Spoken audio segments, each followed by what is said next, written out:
Hello friends, इस video में हम पढ़ेंगे nesting of functions. Nesting of functions का मतलब ये होता है कि फ्रेंड, अगर हमारे पास एक फंक्शन है, उसके अंदर हम किसी और फंक्शन को कॉल कर दें तो इसको बोलते हैं नेस्टिंग ऑफ फंक्शंस। मतलब एक फंक्शन के अंदर एक और फंक्शन। जिस तरह आपने नेस्टेड लूप पढ़ा हुआ है या फिर जिस तरह आपने नेस्टेड इफ एल्स स्टेटमेंट पढ़ी हुई है, उसी तरह के हमारे पास नेस्टेड फंक्शन होते हैं। नेस्टिंग ऑफ फंक्शंस हम कैसे बनाते हैं? इसके लिए हमारे पास 2 फंक्शन होने ज़रूरी है, क्योंकि एक फंक्शन के अंदर हम दूसरा फंक्शन कॉल करेंगे। तो यहाँ पे मैं फंक्शन बना लेता हूँ। फंक्शन कहाँ पे बनाते हैं आपको पता है, हेडर फाइल के नीचे और मेन फंक्शन के ऊपर बनाते हैं। तो एक फंक्शन बना लेता हूँ जिसकी कोई भी रिटर्न टाइप नहीं होगी, और फंक्शन का नाम लिख देता हूँ फंक्शन 1। और यहाँ पे इसकी ब्रैकेट्स के अंदर भी मैं कुछ भी नहीं लिखूंगा, कोई भी आर्ग्यूमेंट इसके अंदर पास नहीं करवाऊंगा। इसकी बॉडी की ब्रैकेट ऊपर इसके अंदर मैं प्रिंट ऑफ करवा देता हूँ, स्ट्रिंग फ्रॉम फंक्शन 1। ठीक है, और यहाँ पे लास्ट पे मैं एक न्यू लाइन दे देता हूँ स्लैश एन के साथ। इसी तरह मैं यहाँ पे एक और फंक्शन बना देता हूँ वॉइड।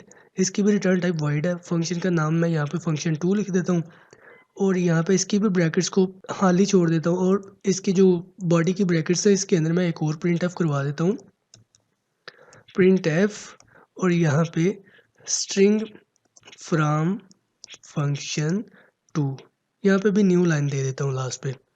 तो फ्रेंड, इसका आपको पता है कि अगर हम इनमें से कोई भी एक फंक्शन को मेन फंक्शन के अंदर कॉल करेंगे, उस फंक्शन के अंदर जो भी कोड होगा वो हमें डिस्प्ले होगा या फिर वो कोड रन करेगा। तो मैं इस मेन फंक्शन के अंदर एक फंक्शन को कॉल करके देख लेता हूँ, फंक्शन 1। ये जो फर्स्ट वाला फंक्शन है, मैं इसको कॉल करता हूँ तो इसको कंपाइल एंड रन करूंगा।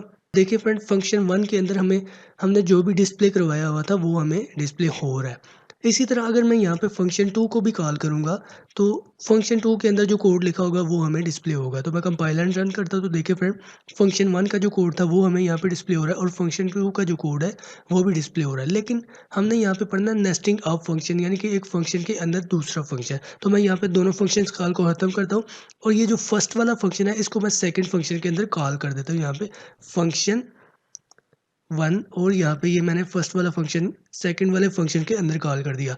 इसका मतलब है कि ये जब ये सेकंड फंक्शन को कॉल किया जाएगा तो इसके अंदर पहले ये फर्स्ट वाला फंक्शन कॉल होगा, उसके बाद ये सेकंड फंक्शन की अपनी जो प्रॉपर्टी होगी वो डिस्प्ले होगी। तो मैं यहाँ पे फंक्शन 2 को कॉल करता हूँ, तो फंक्शन 2 को मैंने कॉल कर दिया, और यहाँ पे मैं इसको कंपाइल एंड रन करूँगा तो देखिए फ्रेंड, स्ट्रिंग फ्रॉम फंक्शन 1 और स्ट्रिंग फ्रॉम फंक्शन 2, यानी कि ये जब हमारा कंट्रोल मेन फंक्शन के अंदर आया तो इसने देखा कि भाई यहाँ पे फंक्शन 2 को कॉल किया गया। तो चले फंक्शन 2 के अंदर जाते हैं। फंक्शन 2 के अंदर क्या है कि जो फंक्शन 2 की बॉडी है उसके अंदर देखेंगे सबसे पहले फंक्शन 1 को कॉल किया गया। ये जो हमारा कंपाइलर है ये फंक्शन 1 के पास जाएगा, फंक्शन 1 के अंदर जो कोड लिखा होगा उसको डिस्प्ले करवाएगा। उसके बाद यहाँ पे फंक्शन 1 खत्म हो गया, उसके बाद फंक्शन 1 के नीचे जो कोड होगा वो डिस्प्ले होगा, फंक्शन 2 का अपना जो कोड है। ठीक है, तो इसको कहते हैं नेस्टिंग ऑफ फंक्शंस।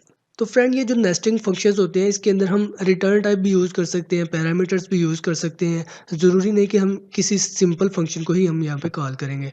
यहाँ पे मैं एक फंक्शन, इसी फंक्शन को मैं चेंज कर लेता हूँ, इसके अंदर मैं आर्ग्यूमेंट्स पास करवा देता हूँ। यहाँ पे इंट ए, एक ही आर्ग्यूमेंट यहाँ पे मैं पास करवाता हूँ ए नाम से। तो यहाँ पे मैं प्रिंट ऑफ करवा लेता हूँ वैल्यू ऑफ ए इज़। ठीक है, और यहाँ पे %d का साइन लगा देता हूँ, और यहाँ पे ए के अंदर जो भी वैल्यू है वो डिस्प्ले करवा देता हूँ, और इसके साथ मैं एक न्यू लाइन लगा देता हूँ ताकि हमारा जो कोड है वो न्यू लाइन में डिस्प्ले हो। अब यहाँ पे जब मैं फंक्शन को कॉल करूँगा तो यहाँ पे मुझे एक इंटीजर वैल्यू पास करवानी पड़ेगी। तो अब मैं इसको कंपाइल एंड रन करूँगा तो ये देखेगा फंक्शन 1 के अंदर हमारे पास जो पैरामीटर पास हुआ था उसकी वैल्यू को हमें डिस्प्ले करवा के देगा। तो मैं इसको कंपाइल एंड रन करता तो देखिए फ्रेंड, ये देखिए 50 जो हमने यहाँ पे वैल्यू पास करवाई थी फंक्शन 1 को, फंक्शन 2 के अंदर हमने एक फंक्शन को कॉल किया जिसका नाम है फंक्शन 1, और उस फंक्शन 1 के अंदर हमने पैरामीटर पास करवाया हुआ है, और पैरामीटर की जो वैल्यू है वो है 50। ठीक है, इन दोनों फंक्शंस का जो कोड है इसको ख़त्म करता हूँ, और इसके अंदर मैं दोनों के अंदर पैरामीटर्स या फिर आर्ग्यूमेंट्स पास करवाता हूँ, और इन दोनों की रिटर्न टाइप भी लिखता हूँ। यहाँ पे मैं फर्स्ट फंक्शन की रिटर्न टाइप इंट लिख देता हूँ, और इसके अंदर मैं एक और पैरामीटर पास करवा देता हूँ इंट ए, और इंट बी यहाँ पे लिख देता हूँ। ठीक है, और उसके बाद मैं क्या करता हूँ कि यहाँ पे मैं रिटर्न करवा देता हूँ, इस फंक्शन से सिर्फ मैं रिटर्न वैल्यू लूँगा, और यहाँ पे मैं ए और बी को प्लस करके जो भी वैल्यू आएगी उसको मैं यहाँ पे रिटर्न करवा देता हूँ। ठीक है, इस फंक्शन का काम है कि ये ए और बी को प्लस करके जो भी वैल्यू होगी उसको रिटर्न करवा दे। ठीक है, और इस फंक्शन की जो बॉडी है इसके अंदर मैं एक अलग से रिटर्न टाइप बना लेता हूँ इंट इसकी भी रिटर्न टाइप इंट है, इसके अंदर भी मैं 2 आर्ग्यूमेंट्स पास करवा देता हूँ, इंट n और इसके बाद इंट m, ठीक है। और यहाँ पे मैं रिटर्न करवा देता हूँ रिटर्न, और इसके अंदर मैं n माइनस m, ठीक है। एक फंक्शन हमारा प्लस का होगा और एक फंक्शन होगा माइनस का। तो इसी फंक्शन के अंदर मैं यहाँ पे दूसरे फंक्शन को भी कॉल कर लेता हूँ, लेकिन अगर हम दूसरे फंक्शन को यहाँ पे कॉल करेंगे तो उसमें हमें 2 वैल्यूज़ पास करवानी पड़ेंगी। तो वैल्यूज़ हम यहाँ पे पास करवा लेते हैं फंक्शन 1, और एक वैल्यू मैं पास करवा लेता हूँ 80, और दूसरा जो पैरामीटर वो मैं पास करवा लेता हूँ 90, ठीक है। ये जो वेरिएबल्स या फिर ये जो पैरामीटर्स हमने पास करवाए हैं ये फर्स्ट वाले फंक्शन के लिए हैं। ये जो सेकंड वाला फंक्शन है इसके लिए अभी हमने पैरामीटर्स पास नहीं करवाए। ये पैरामीटर्स हम कहाँ पे पास करवाएंगे, यहाँ जब हम सेकंड फंक्शन को यहाँ पे कॉल करेंगे। तो इसके अंदर मैं पैरामीटर पास करवा देता हूँ 100, एक वैल्यू में 100 लिखता हूँ और दूसरी वैल्यू में यहाँ पे 50 लिखता हूँ। ये जो सेकंड फंक्शन के अंदर हमने फर्स्ट फंक्शन को कॉल किया इसको मैं प्रिंट एफ करवा लूँगा इसी जगह पे। प्रिंट एफ यहाँ पे लिख देता हूँ एडिशन ऑफ 2 वैल्यूज़, ठीक है। यहाँ पे परसेंटेज डी, और इस फंक्शन से हमें रिटर्न में इंटीजर वैल्यू मिलेगी, इसलिए हमें यहाँ पे परसेंटेज डी लिखना पड़ेगा। और ये मैं एडिशन के स्पेलिंग ठीक कर देता हूँ, और यहाँ पे वैल्यूज ऑफ डी परसेंटेज, और ये फंक्शन को मुझे यहाँ पे कॉल करना पड़ेगा।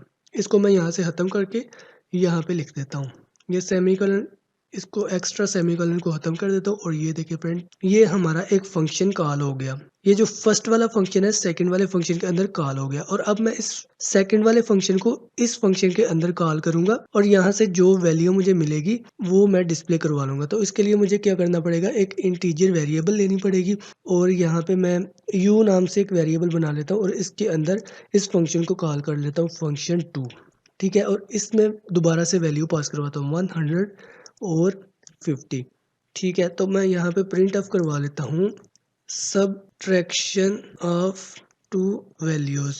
तो यहाँ पे भी मुझे परसेंटेज डी लिखना पड़ेगा, क्योंकि इस फंक्शन से हमारे पास जो वैल्यू रिटर्न होगी वो है एक इंटीजर। यहाँ पे मैं u को डिस्प्ले करवा लेता हूँ, u मैंने यहाँ पे लिख दिया। और फ्रेंड यहाँ पे मैं एक न्यू लाइन लिख देता हूँ इस फंक्शन के साथ। ये जो फर्स्ट वाला फंक्शन हमने कॉल किया है एक न्यू लाइन मैं यहाँ पे देता हूँ, और एक न्यू लाइन मैं ये सेकंड वाले फंक्शन के साथ दे देता हूँ। सॉरी, ये सेकंड वाला फंक्शन नहीं है, ये जो हमने सेकंड वाला प्रिंट एफ डिस्प्ले करवाया हुआ है इसके साथ न्यू लाइन दे देता हूँ।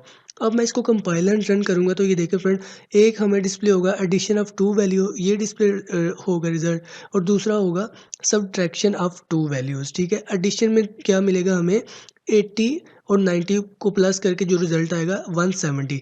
एक हमें ये 170 डिस्प्ले होगा और दूसरा हमें 50 डिस्प्ले होगा। 50 कैसे डिस्प्ले होगा, 100 में से 50 माइनस करें तो बाकी बचेगा 50।